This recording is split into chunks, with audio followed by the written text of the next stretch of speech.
The night air carried the scent of whiskey and tobacco through the back door of the Silver Spur Saloon, and it was that smoky draft that made Caroline Harper step outside for a breath of cleaner air, even though the alley behind the establishment hardly qualified as pristine. She pulled her shawl tighter around her shoulders, feeling the chill of the October evening settle into her bones as she leaned against the rough wooden siding. The year was 1876, and Hangtown, California had long since shed its gold rush frenzy, but the rowdy spirit of those days still clung to its dusty streets like a persistent ghost. Caroline had been working at the Silver Spur for 3 years now, singing for the miners and gamblers who filled the tables each night, serving drinks when the other girls were overwhelmed, and generally doing whatever Mr. Henderson required to earn her keep. At 22, she had learned to navigate the delicate balance between friendly and familiar, keeping the patrons entertained while maintaining enough distance to avoid the worst of their advances. Her copper-colored hair and green eyes drew attention she did not always want, but she had become skilled at deflecting unwanted interest with a quick smile and quicker retreat. She was about to return inside when she heard it, a sound so faint she almost mistook it for the scrape of a rat among the refuse barrels. But there it was again, a wet, labored breath that spoke of human suffering. Caroline froze, her heart suddenly hammering against her ribs.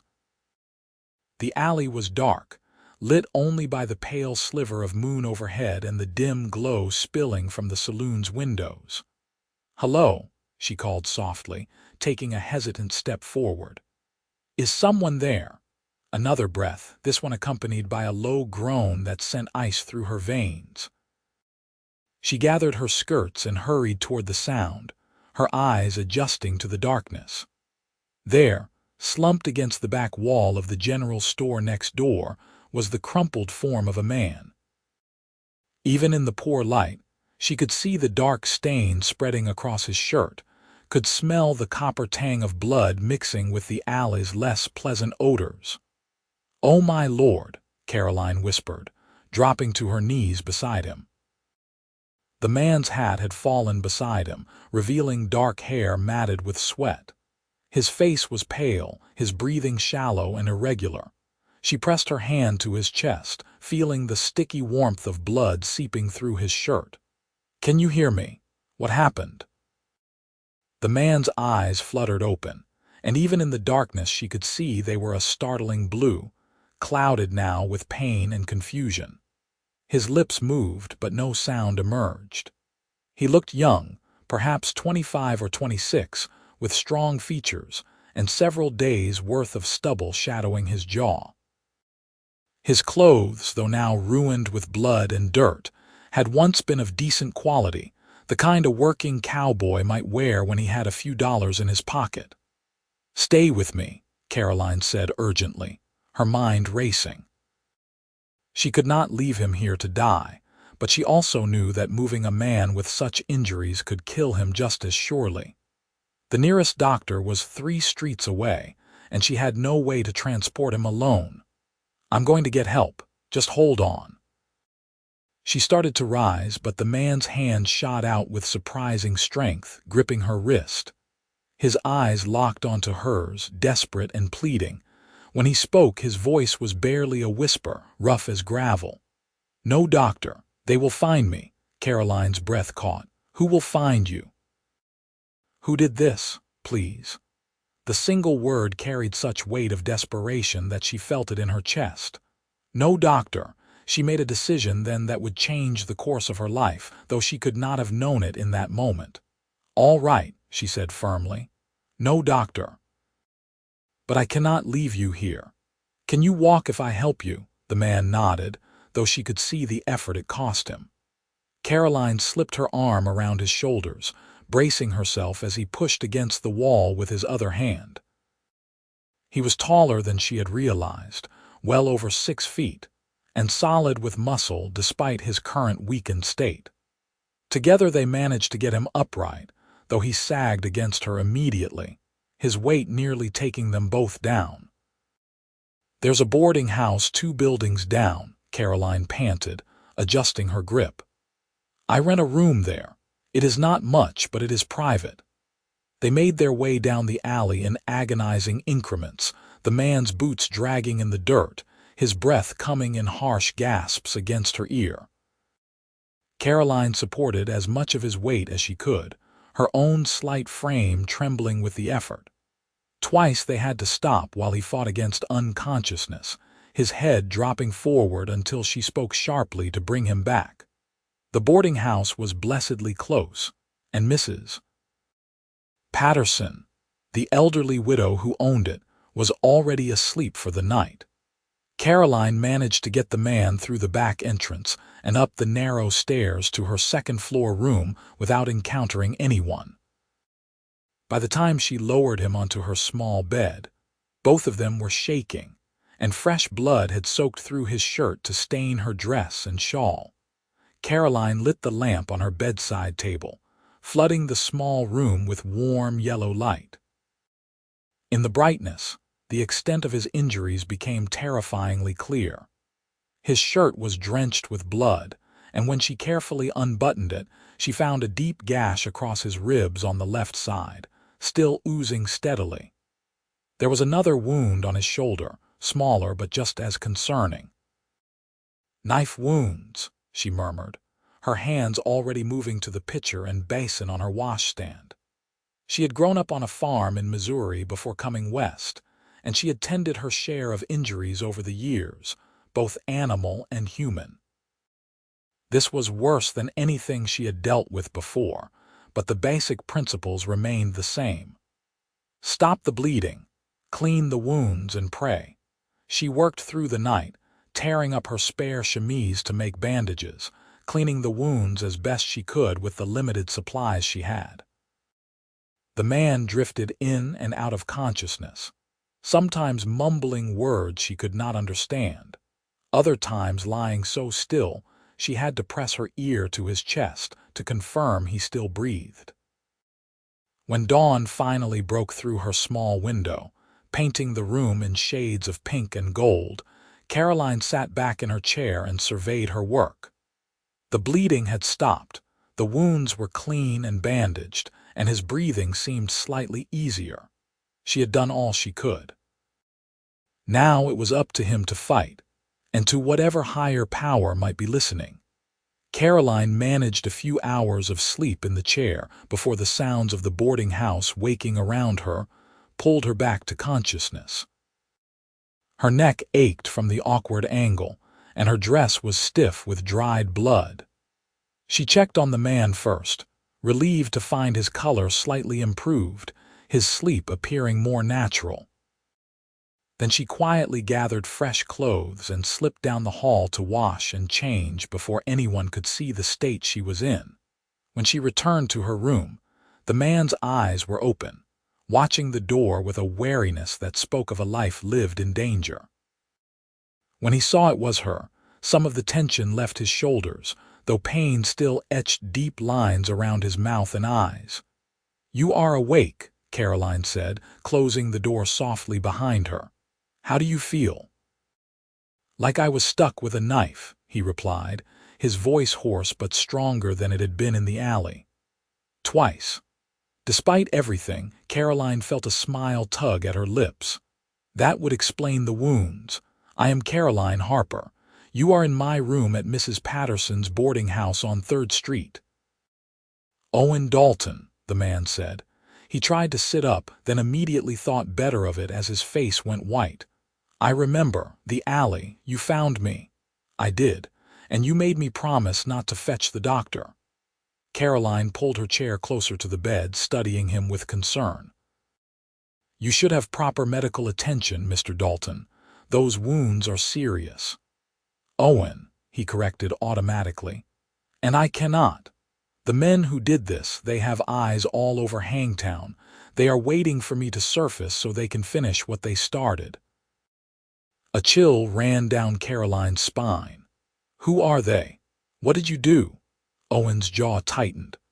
"I did not do anything except witness something I should not have seen. 3 nights ago, I was riding back from a job on the Morrow Ranch when I came across 4 men in the darkness just outside town. They had another man with them, tied up and beaten. I recognized one of them, Buck Travers. He runs with a gang that has been terrorizing the smaller ranches around here, stealing cattle, burning property. He paused, swallowing hard. Caroline reached for the cup of water on the bedside table and helped him drink. When he continued, his voice was grim.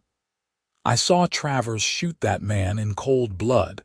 They spotted me and gave chase. I managed to lose them in the darkness, but I have been hiding ever since, trying to figure out how to get out of town without them catching me. Last night they found my hiding spot in the old mill. I barely got away. And you ended up in that alley bleeding to death, Caroline finished. Mr. Dalton, Owen, you need to go to the sheriff. Owen shook his head emphatically, then winced at the movement. The sheriff is in Travers' pocket. Half the town is, whether they know it or not. Travers has money and influence, and I am just a drifter cowboy with no proof of what I saw. It would be my word against his, and I would end up in a shallow grave before I could even testify. The certainty in his voice convinced her more than any argument could have. Caroline sat back, her mind working through the problem. So what will you do? You cannot stay here indefinitely. Mrs. Patterson rarely comes to this floor, but the other boarders will notice eventually. I know. Owen looked at her, and she saw gratitude mixed with regret in those blue eyes. You have already done more than anyone could ask. You saved my life, Miss Harper. Once I can stand without passing out, I will leave and take my trouble with me. And go where? Caroline challenged. You can barely lift your head. In your condition, Travers and his men would run you down before you made it a mile from town. They stared at each other for a long moment, the morning light streaming through the window illuminating the impossible situation they found themselves in. Finally, Caroline stood and smoothed down her skirts. You will stay here until you are strong enough to travel properly. I work at the Silver Spur most evenings, but I can bring you food and tend your wounds. A few weeks of rest and healing, and then we will figure out how to get you somewhere safe. Miss Harper, I cannot ask you to take that risk. You are not asking, I am offering. Caroline met his gaze steadily. I found you dying in that alley, and I did not save your life just to send you back out to die more slowly. You will stay, and that is final. For the first time since she had found him, something that might have been a smile crossed Owen's face. You are a stubborn woman, Miss Harper. So I have been told. Now rest.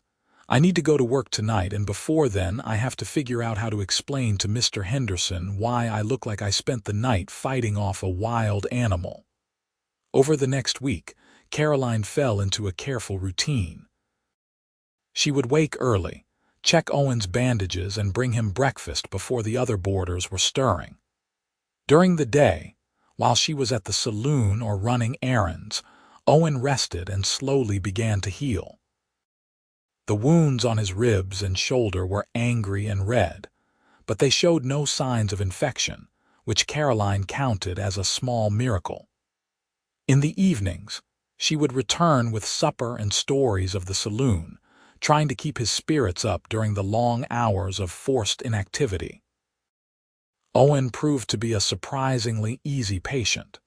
He never complained about the pain, though she could see it in the tightness around his eyes and the careful way he moved.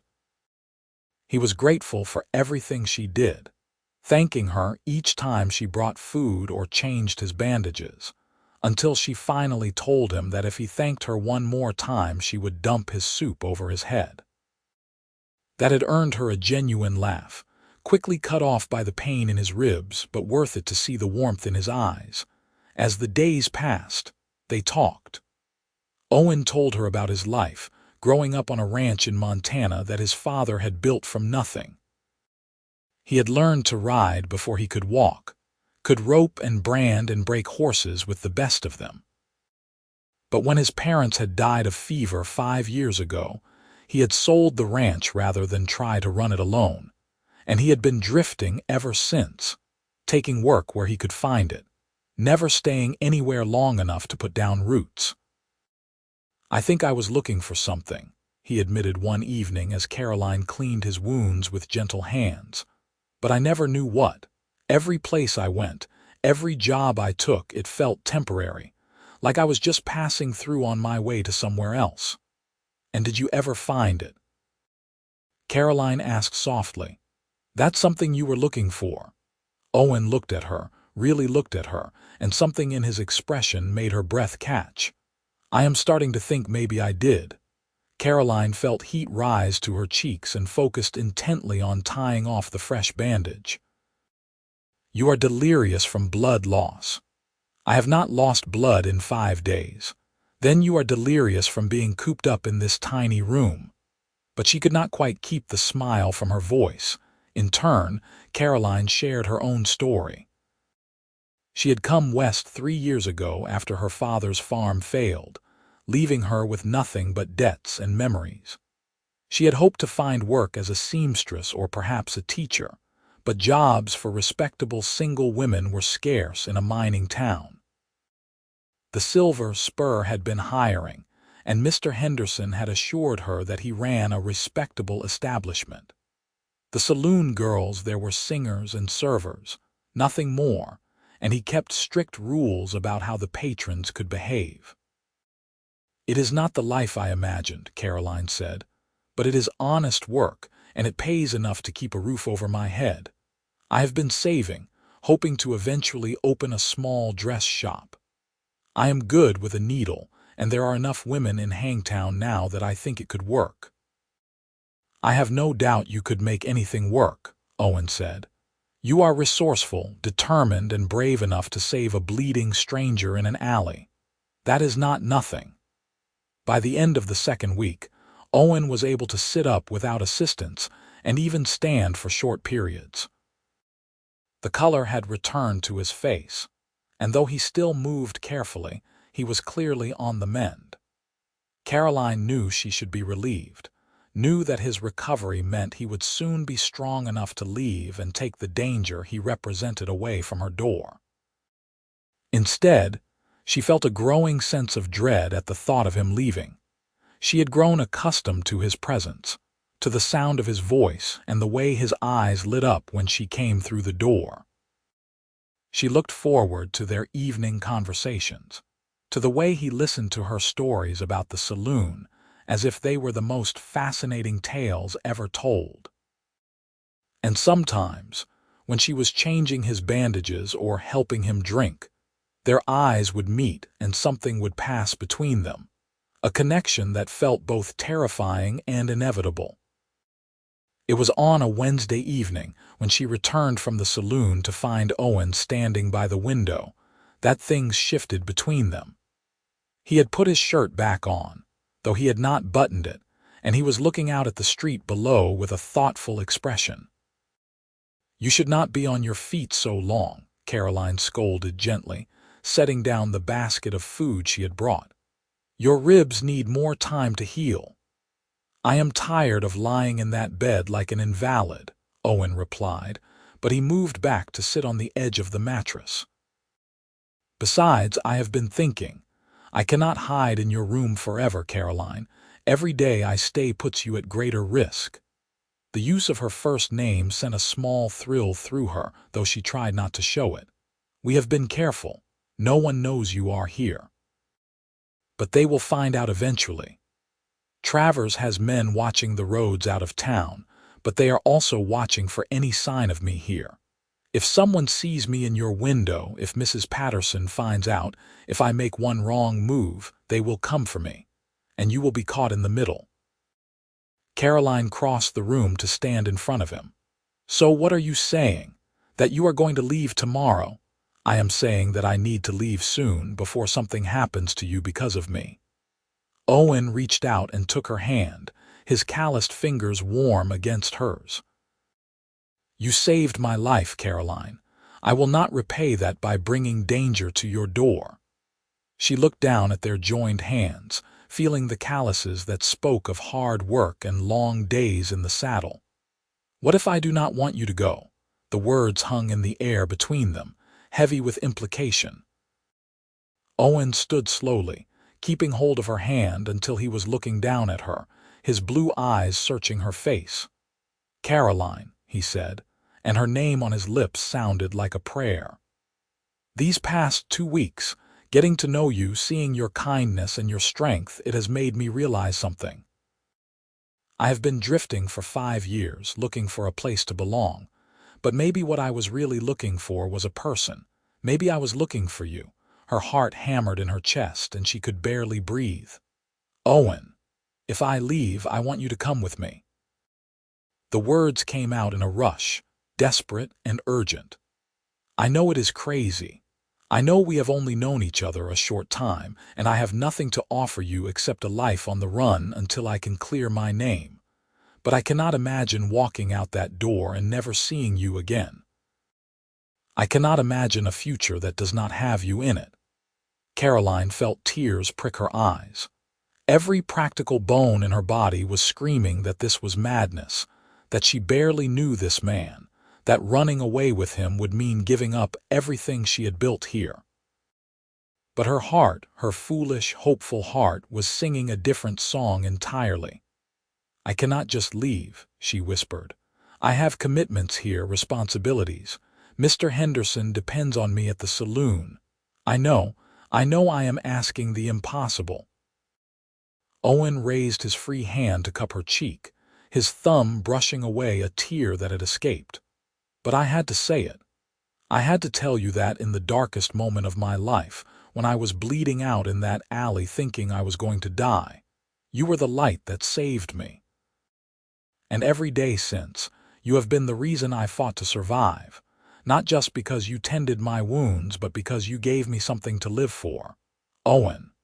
She turned her face into his palm, feeling the warmth of his skin against her cheek.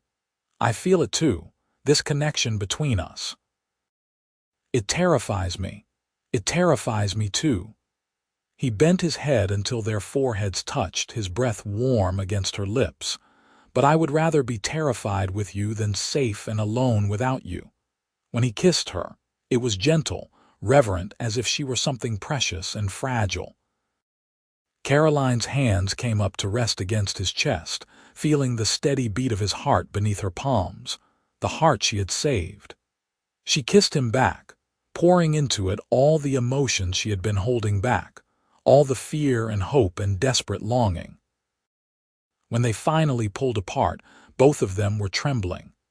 Owen rested his forehead against hers, his hands framing her face. "Tell me you will think about it," he said softly. "About coming with me. We could go to San Francisco or Oregon, somewhere far from Travers and his men. I could find work on a ranch, build us a life." "Us," Caroline repeated, testing the word. "I like the sound of that. So you will think about it." She pulled back just far enough to look into his eyes, those blue eyes that had first caught her attention in the darkness of the alley. "I will think about it.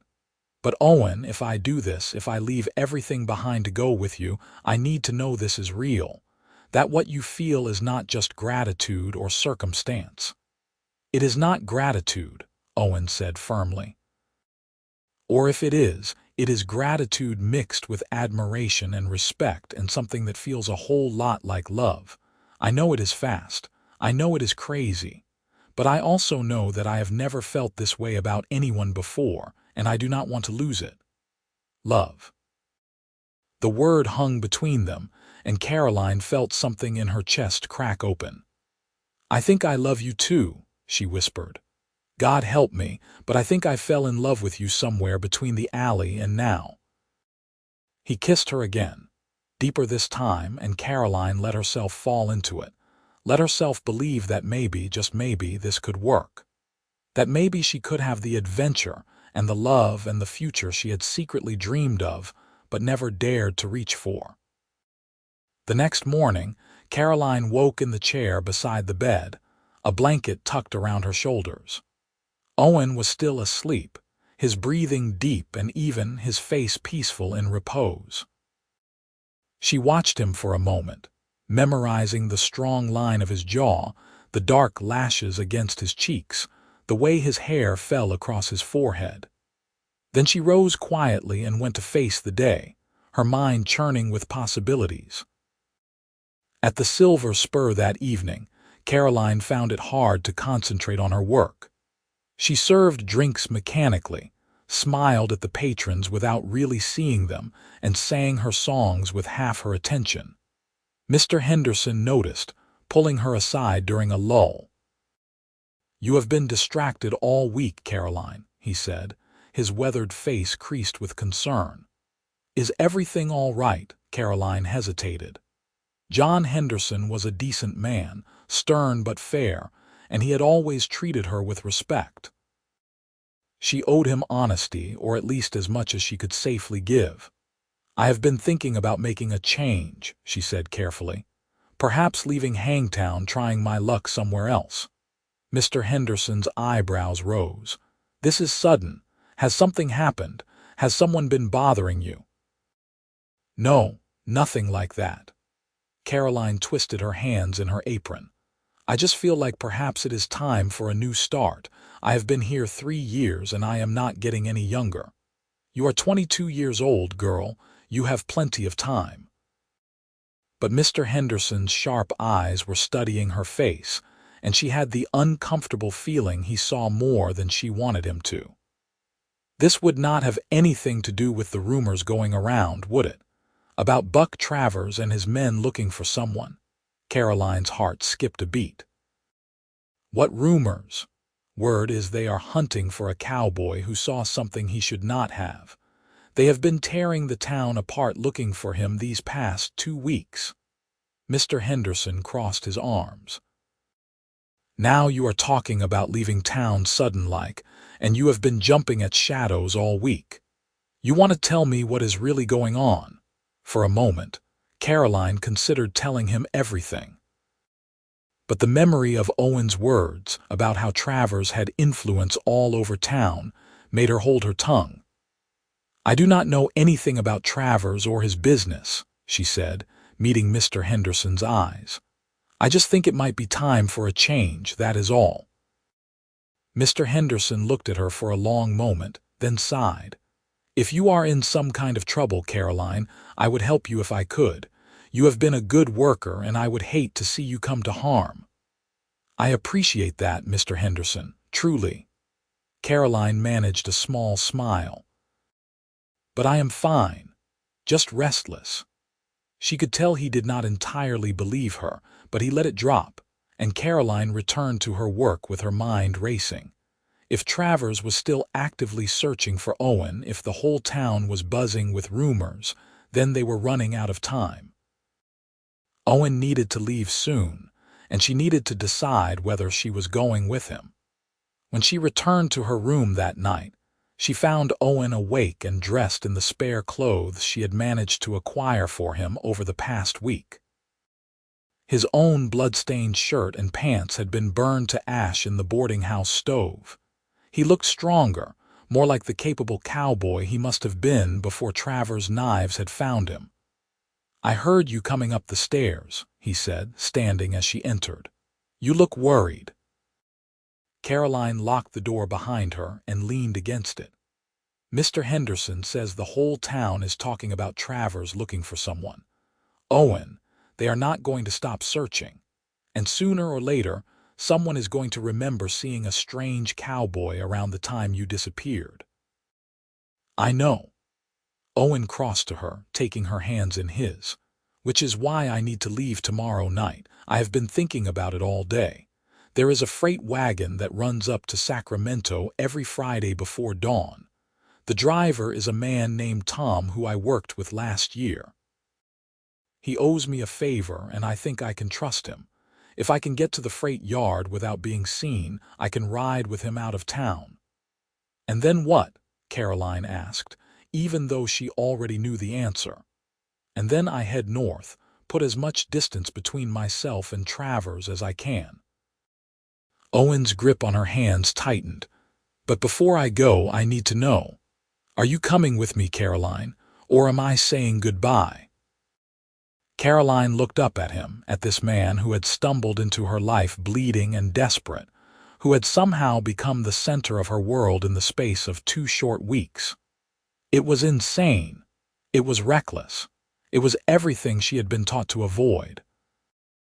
And yet, when she looked into his eyes, she could not imagine any other answer. I am coming with you, she said, and felt something click into place in her chest, like a key turning in a lock. I must be out of my mind, but I am coming with you. The smile that broke across Owen's face was like the sun coming out from behind clouds. He pulled her into his arms, holding her tight against his chest, and Caroline pressed her ear to his heartbeat, listening to the steady rhythm that she had saved. We will make it work, Owen promised, his lips against her hair. I will find work, build us a life. You will have your dress shop and a home and everything you have been dreaming of. I swear it, Caroline. I know, she whispered. I believe you. They spent the next day in quiet preparation. Caroline withdrew her meager savings from the bank, packed her few possessions into a small traveling bag, and wrote a letter to Mr. Henderson explaining that she was leaving town for personal reasons and thanking him for his kindness. She hated to leave without giving proper notice, but there was no way to explain without revealing Owen's presence. That evening, she went to the Silver Spur for what would be her last shift, though no one else knew it. She sang her songs with extra feeling, memorizing the faces of the regular patrons, the smoky warmth of the saloon, the life she was leaving behind. When her shift ended just before midnight, she hugged Mr. Henderson quickly, ignoring his surprised expression, and hurried out into the night. Back at the boarding house, Owen was waiting, fully dressed and clearly anxious. The wagon leaves at 4 in the morning, he said. We need to get to the freight yard by 3:30 to have time to hide in the cargo before the driver arrives. Then we should leave now, Caroline said, shouldering her bag. The streets will be quieter and we can take our time getting there without being seen. They slipped out of the boarding house like thieves, keeping to the shadows, avoiding the main streets where late-night revelers might spot them. The freight yard was on the eastern edge of town, a collection of warehouses and loading docks that serviced the stage lines and freight wagons. At this hour, it should be deserted, the wagons loaded and ready for their pre-dawn departures. They were halfway across town, moving through the narrow gap between 2 buildings, when Caroline heard voices ahead. Owen heard them too, his hand shooting out to stop her. They pressed themselves against the wall, hardly daring to breathe, as 3 men walked past the mouth of the alley, their voices loud in the quiet night. Travers is getting impatient, one of them said. It has been 2 weeks and no sign of this cowboy. He could be halfway to Oregon by now. Or dead in a ditch somewhere, another voice replied. Those wounds were deep. He might have bled out before he got far. Either way, Travers wants to be sure. Keep your eyes open. The voices faded as the men moved on, but Caroline could feel Owen trembling beside her, could sense the fear and anger radiating from him. She squeezed his hand, and after a moment he squeezed back and they continued on. The freight yard was indeed deserted when they reached it, the wagons lined up like sleeping beasts in the darkness. Owen led her to one near the end, its bed loaded with crates and barrels secured under heavy canvas. This is Tom's wagon, he whispered. Help me get this canvas loose. Together they worked at the ropes, creating an opening just large enough to slip through. The space between the crates was cramped and uncomfortable, smelling of wood and tobacco and something that might have been salted meat. But it was hidden, and that was what mattered. They settled into wait, huddled together in the darkness. Caroline could feel Owen's warmth against her side, could hear his breathing in the confined space. The adrenaline of their escape was fading, leaving her shaky and exhausted. "Are you scared?" Owen asked softly. "Terrified," Caroline admitted, "but also excited. Is that strange?" "No," she could hear the smile in his voice. "I feel the same way. Scared that something will go wrong, but excited about the future. Our future." "Our future," Caroline repeated, letting the words settle over her like a blanket. "I like the sound of that." They fell silent then, waiting as the hours crawled past. Caroline must have dozed despite her nerves, because the next thing she knew, voices were approaching the wagon. She tensed, but Owen's hand on her arm steadied her. "That will be Tom," he breathed in her ear. Sure enough, a moment later the wagon rocked as someone climbed into the driver's seat. There was the jingle of harness, the creak of leather, and then they were moving, the wagon wheels crunching over the dirt of the freight yard. Caroline held her breath as they rolled through town, certain that at any moment someone would shout for them to stop, that Travers' men would tear the canvas away and drag them out into the street. But the wagon kept moving, the town sounds gradually fading, replaced by the clip-clop of horse hooves and the night songs of insects. It was not until the sun began to rise, painting the canvas above them in shades of gold and pink, that Owen finally relaxed beside her. "We made it," he said, wonder in his voice. "We actually made it." Caroline let out a breath she felt like she had been holding for hours. "We did." They stayed hidden until the wagon stopped several hours later at a small way station for the horses to rest and water. Tom, a grizzled man in his 50s with kind eyes, lifted the canvas and grinned down at them. "Well, if it is not Owen Dalton, looking considerably healthier than the last time I heard tell of you," he said. "Word was you were dead in a ditch somewhere." "Nearly was," Owen said, climbing stiffly from the wagon and helping Caroline down. "Tom, this is Caroline Harper, Caroline Tom Brennan. He and I worked a cattle drive together last year." Tom tipped his hat to Caroline. "Pleasure, miss." "Owen, you want to tell me why you are sneaking out of Hangtown in the back of my wagon with a pretty lady?" "It is a long story," Owen said, "and one I will be happy to share once we are farther from Travers' reach." Tom's expression sobered. "So it is true then, you crossed Buck Travers." "More like I witnessed him commit murder, and he has been trying to shut me up permanently ever since." "Well then." Tom looked between them, his gaze shrewd. "I am headed to Sacramento with this load.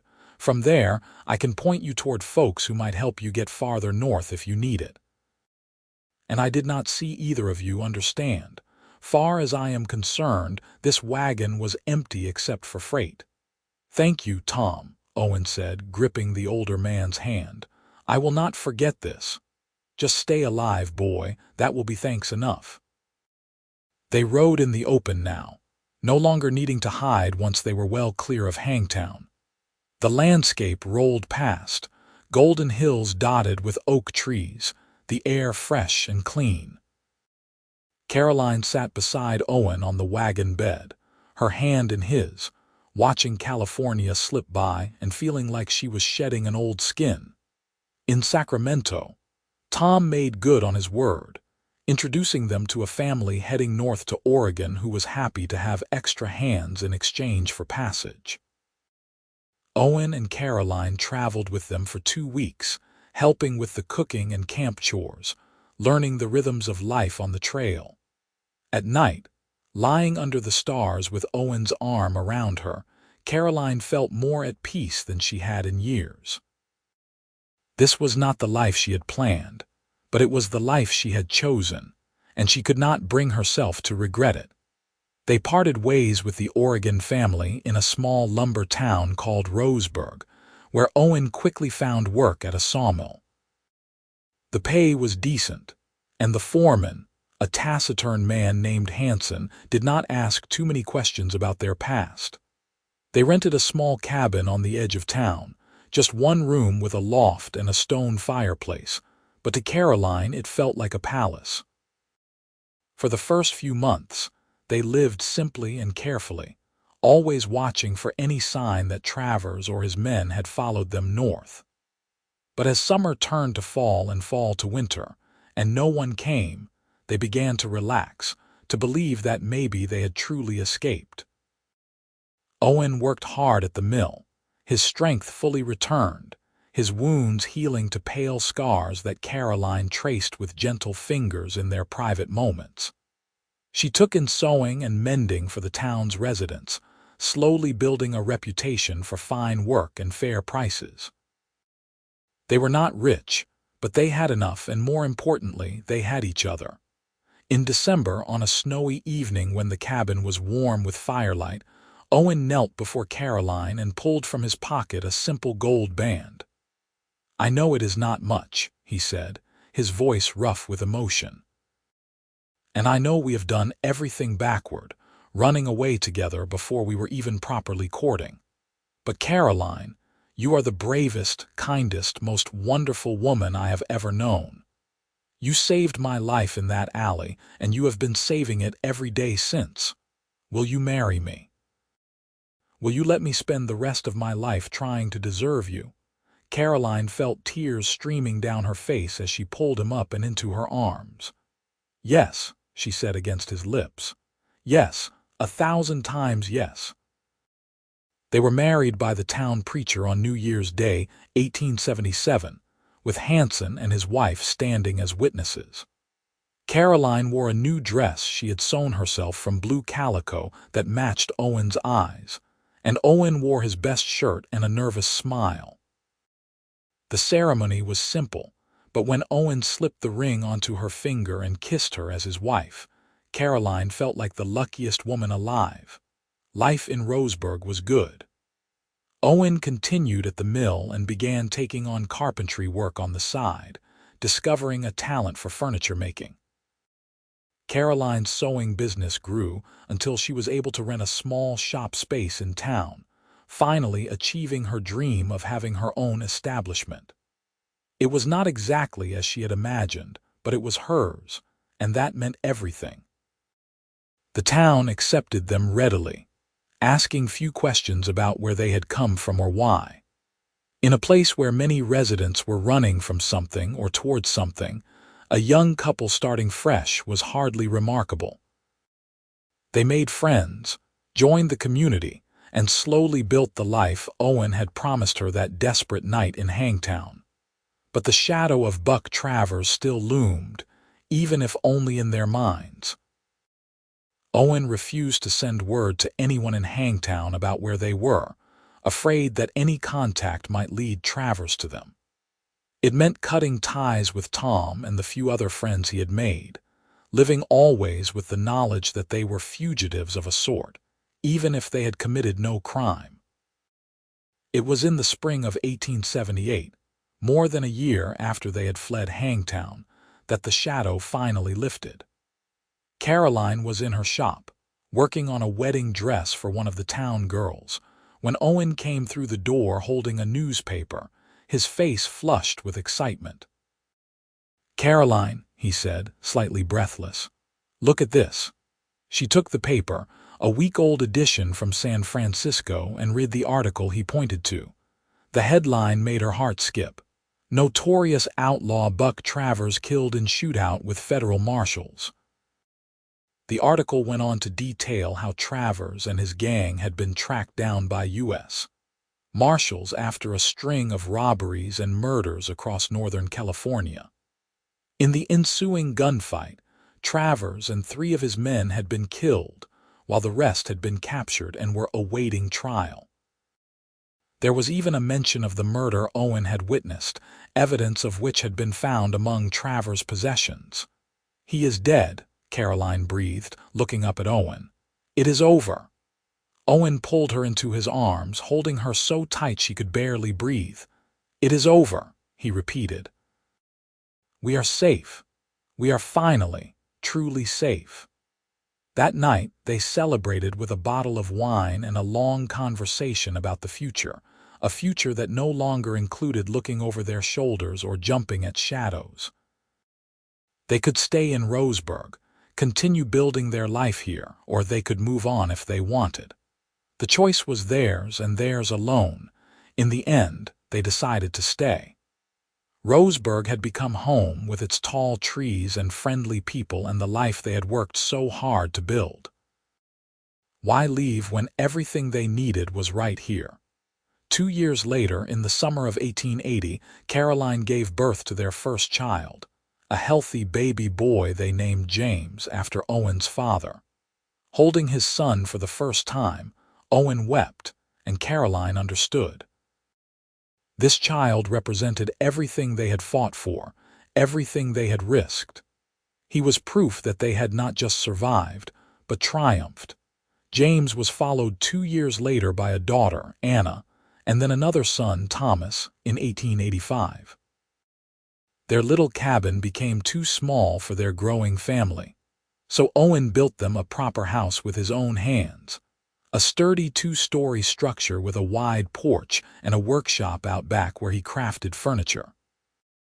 Caroline's dress shop thrived, and she took on 2 young women as apprentices, teaching them the trade just as her own mother had taught her. She became known throughout the region for her beautiful work, and orders came from as far away as Portland. Life was full and rich and good. They had their struggles, of course. There were lean years when the mill cut back and money was tight. There were childhood illnesses that scared them both half to death until the fever broke and their children's eyes cleared. There were the normal disagreements and frustrations of any marriage, the moments when they got on each other's nerves or wanted different things. But through it all, they had each other. And whenever Caroline felt overwhelmed or afraid or uncertain, she would think back to that night in the alley, to the moment she had found a dying stranger and made the choice to save him. That choice had changed everything, had brought her love and adventure and a family she adored. It had brought her Owen. On their 25th wedding anniversary in 1902, their children now grown with families of their own, Owen and Caroline sat on the porch of the house he had built, watching the sun set over the Oregon hills. James lived in town with his wife and 3 children, running the sawmill that Hanson had left to Owen years before. Anna had married a rancher and lived 20 miles away, visiting often with her 2 daughters. Thomas was studying law in San Francisco, determined to make his mark on the world. "Do you ever regret it?" Owen asked, his hand finding hers the way it had 1,000 times over the years. "Leaving Hangtown, running away with a man you barely knew." Caroline looked at him, at the gray threading through his dark hair, at the lines time had etched around his eyes and mouth, at the man who had been her partner and her love for more than half her life. "Not for a single moment," she said. "You, never." Owen lifted her hand to his lips, kissing her knuckles. "You saved my life that night in the alley, Caroline, but it was not just my life you saved. It was my future, our future. Everything good that has happened to me since that moment has been because of you." "We saved each other," Caroline corrected gently. "I may have found you in that alley, but you gave me the courage to choose adventure, to take a risk on love. You gave me this beautiful life." They sat in comfortable silence as the stars began to appear overhead, the same stars that had watched over them that night in the freight wagon, that had lit their way north to safety and a new beginning. So much had changed since then, but some things remained constant. Owen's hand in hers, the steady beat of his heart, the certainty that they belonged together. In the years that followed, they watched their grandchildren grow, celebrated births and birthdays and holidays, grieved the losses that inevitably come with age. They grew old together, their bodies slowing but their love as strong as ever.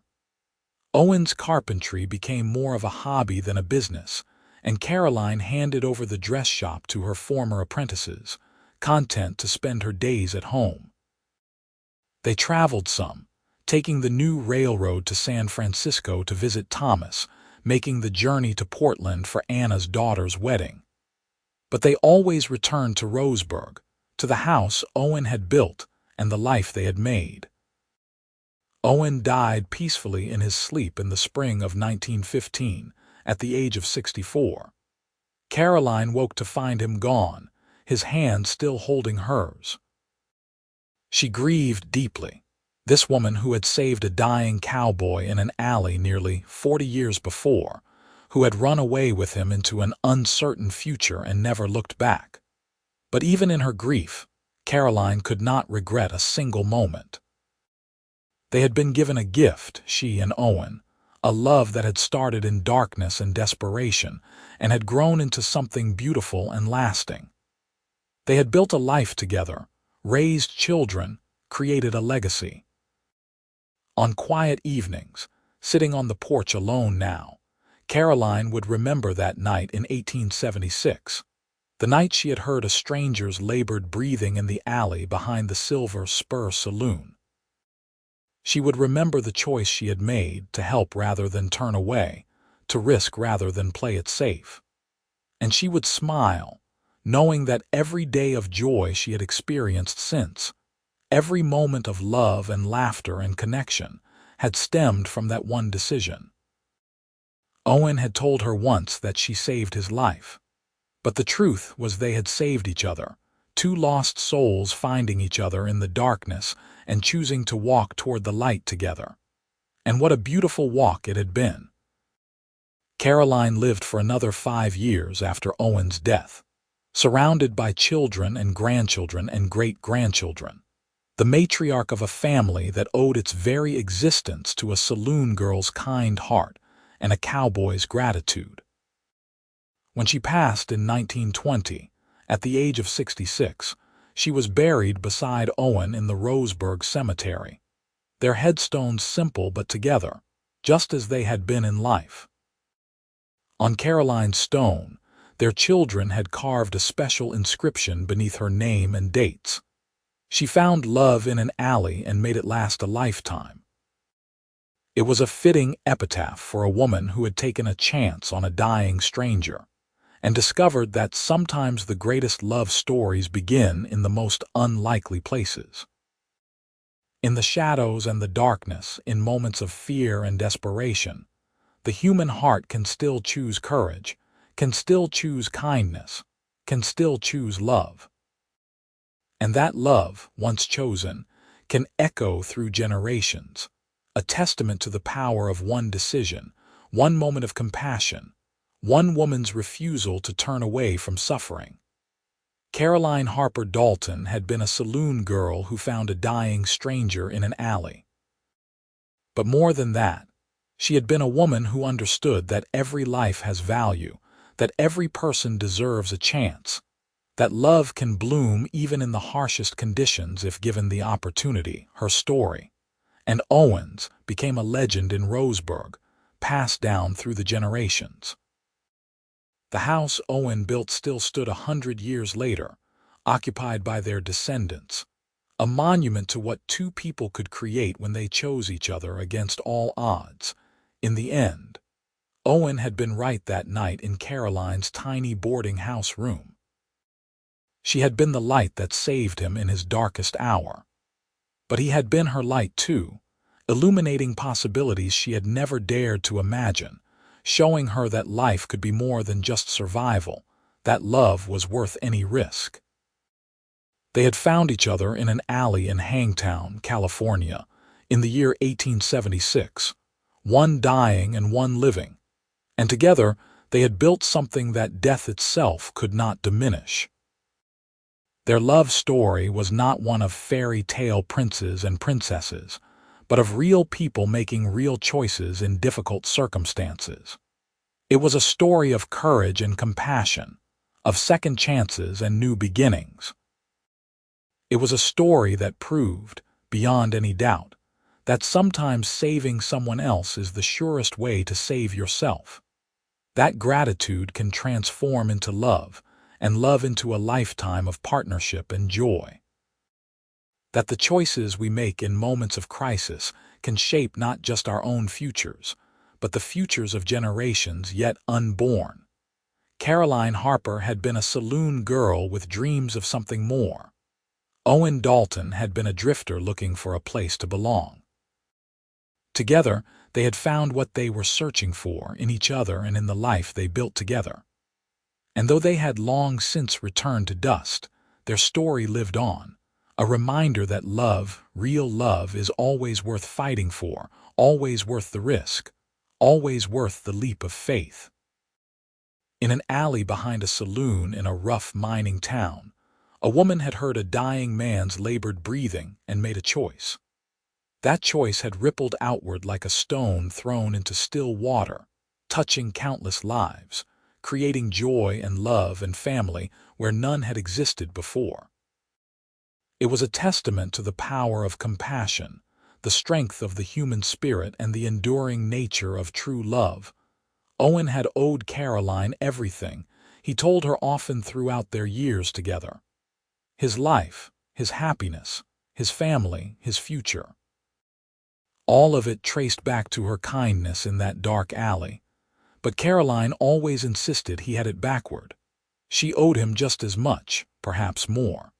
He had given her adventure purpose, a love deeper than she had ever imagined possible. In truth, they had been even two souls meeting at exactly the right moment, each offering the other exactly what they needed. And from that meeting, from that collision of desperation and compassion in the shadows behind a saloon, had sprung a love story for the ages. A reminder that even in the Wild West, in the rough and tumble world of 1876, tenderness and devotion could flourish. That a saloon girl and a cowboy could find in each other everything they had been searching for. Their story ended not with a bang but with a peaceful farewell, their hands joined as they had been for nearly 40 years. Two hearts that had beat as one finally stilling, one after the other. But the love they had created, the family they had built, the legacy they had left that continued on, a light in the darkness for all who came after. And if you visit Roseburg, Oregon today, you might find their graves in the old cemetery, side by side beneath the tall pines. You might see the weathered headstones and read the simple inscriptions. And if you listen carefully, some say you can almost hear it, the echo of a love that refused to die, that persisted beyond death itself, whispering on the wind. She found love in an alley and made it last a lifetime. It was true then, and it remained true a century later. Caroline Harper Dalton had found a dying stranger in an alley behind a saloon in Hangtown, California, in October of 1876, and that grateful cowboy, Owen Dalton, had owed her everything. His life, his heart, his future. And he had spent every day of the rest of his life repaying that debt, loving her with a devotion that never wavered, building with her a life that honored the gift she had given him that night. In the end, it was a simple story of two people who found each other when they needed each other most. But simple stories are often the most powerful, the most enduring, the most true. And this story, the story of Caroline and Owen, was all of that and more. It was a testament to the power of love, the strength of commitment, and the beautiful things that can grow from even the darkest beginnings. Their love had been tested by danger and distance, by hardship and loss, by all the challenges that life could throw at them. And it had emerged stronger each time, forged in fire and proven through the years. It was not a perfect love, because perfect loves exist only in stories. But it was a real love, deep and true and lasting, and that made it more valuable than all the fairy tales ever written. So when people asked Caroline in her later years what the secret was to a long and happy marriage, she always gave the same answer. "Find someone worth saving," she would say with a smile, "and then let them save you right back." It was wisdom earned through experience, through the years she and Owen had spent building their life together.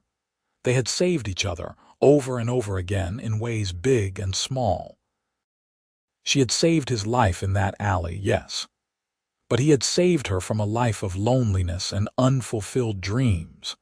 And together, they had saved each other from the shadows of the past, creating instead a bright future full of love and laughter and family. That was their legacy, the gift they left to their children and grandchildren and all who came after. Not wealth or fame or worldly success, but the example of a love that endured, a partnership that strengthened over time rather than weakening, a commitment that never faltered even in the face of difficulty. Caroline and Owen Dalton had taken their vows on New Year's Day, 1877, in a small church in Roseburg, Oregon, surrounded by a handful of witnesses. They had promised to love and honor each other, in sickness and in health, for richer or poorer, until death parted them. And they had kept those promises every single day for 38 years. That was their story. That was their triumph. A saloon girl and a cowboy finding each other in the darkness and choosing to walk together into the light. It was a love story as old as time, yet as fresh and vital as the day it began. And though they were long gone, dust and memory now, their love remained, immortal and unchanging, a beacon for all who came after. In the alley behind the Silver Spur Saloon, on a cold October night in 1876, Caroline Harper had made a choice that changed two lives forever.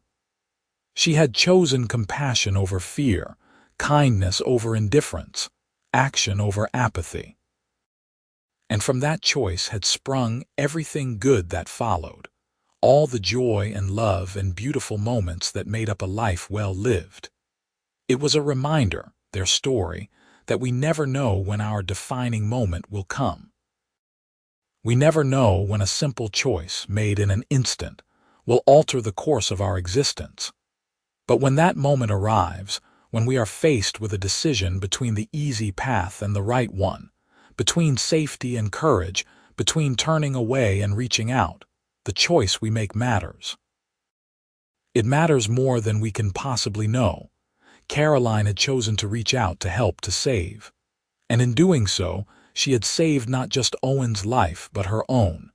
She had found her purpose, her partner, her everything. And together, they had created something beautiful, something lasting, something that echoed through the generations and would never be forgotten. That was the true power of love, the real magic of human connection. It could transform lives, create families, build legacies. It could turn a dying cowboy in an alley into a devoted husband and father. It could turn a saloon girl with dreams into the matriarch of a thriving family. It could make something extraordinary out of ordinary people, simply by giving them someone to love and be loved by in return. Caroline and Owen had been ordinary people, living in extraordinary times. The Wild West of the 1870s was a hard place, unforgiving and often cruel. But even there, even in that rough and tumble world, love could flourish. Goodness could triumph. Two people could find each other against all odds and build something that lasted. Their story proved it. Their lives demonstrated it. Their love confirmed it. And though they were gone, their message remained, carved in stone in a quiet cemetery in Oregon, whispered on the wind, alive in the hearts of their descendants. Love is worth the risk. Love is worth the sacrifice. Love is worth everything, because love is the only thing that truly lasts. Everything else fades, everything else crumbles, everything else turns to dust. But love, real love, the kind Caroline and Owen shared, that endures. That remains. That echoes through eternity. And so their story comes to a close, not with sadness but with celebration. Not with regret but with gratitude. They had been given a gift, these two, and they had treasured it, honored it, made the most of every moment. They had loved well and deeply, and they had been loved in return. What more could anyone ask for? What greater success could any life achieve? In the end, the saloon girl and the grateful cowboy had found exactly what they needed in each other. They had built a life of meaning and purpose, of joy and connection. They had created a family, established a legacy, proven that love could conquer any obstacle. And when their time came to leave this world, they had done so knowing that their love would survive them, living on in their children and grandchildren, and in the story that would be told for generations to come. The story of how a saloon girl found a dying stranger in an alley, and how that grateful cowboy owed her everything. How he spent his life repaying that debt with devotion and love. How together they built something beautiful from the darkest of beginnings. How they proved that sometimes the best love stories start not in ballrooms or under starlight, but in dirty alleys and desperate moments, when one person chooses to help another and everything changes. It was a story worth telling, worth remembering, worth celebrating. It was their story, Caroline and Owen's, and it would never be forgotten.